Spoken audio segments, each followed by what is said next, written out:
Je discutais avec des gens dernièrement et il y a un truc qui est revenu sur la table. Un sujet que beaucoup de gens connaissent et que beaucoup de gens aussi ont vécu. C'est les parents qui refusent le mariage de leur fils ou de leur fille, mais pas pour des raisons fondées du style le mec c'est un assassin qui mange des humains tous les midis, non, pas lui. Leur unique prétexte, vous savez c'est quoi? C'est que cette personne ne vient pas du même pays, pas du même village, n'a pas la même couleur de peau et toutes les autres bêtises. Ça n'a pas de limite les bêtises. Alors faut être clair, hein. Cette forme de pensée, c'est du racisme. Si tu penses comme ça, tu es raciste.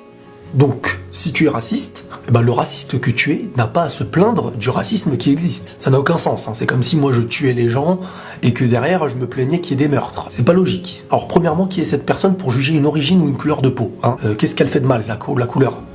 La couleur a fait du mal. Donc si t'es raciste, hein, tu manges plus de spaghettis, tu manges plus de couscous parce que c'est les Arabes, les spaghettis les Italiens, tu fais quoi? Tu manges que le truc de chez toi? Ah non. Pour la nourriture, t'es pas raciste, d'accord. C'est quoi cette haine envers les humains que vous avez là? C'est pas un critère, hein, ça. Si toi t'aimes pas, tu fais ce que tu veux avec tes cheveux.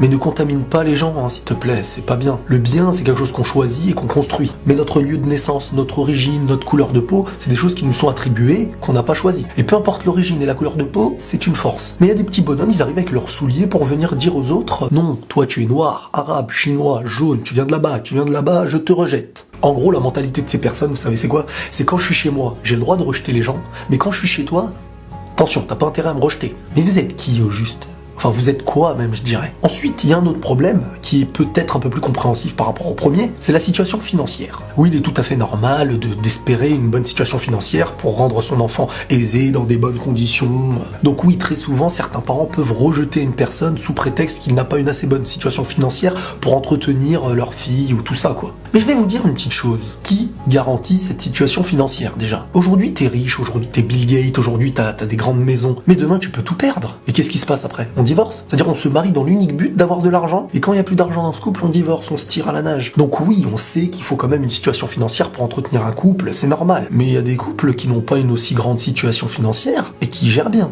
et qui sont heureux, surtout. Et à l'inverse, il y a des gens qui sont riches, qui ont tout pour être heureux, mais qui ne le sont pas. Donc après, à nous de se poser la question, et de se demander dans un couple, c'est quoi la base? Si c'est d'être aisé au niveau financier, ou sinon d'être en paix avec la personne à qui on vit, d'être heureux, dans l'amour, la bonne humeur.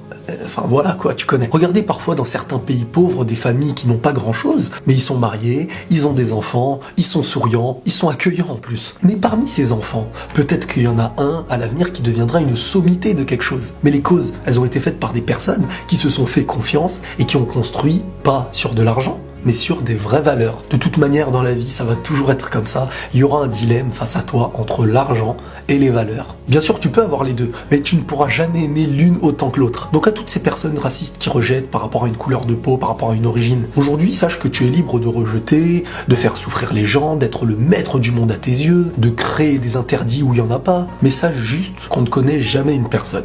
Surtout pas par rapport à sa couleur de peau, par rapport à son origine ou toutes ces choses-là. Sache que le bien retrouvera le bien et le mal retrouvera le mal. Et ça t'y peut rien. Et la paix sur vous.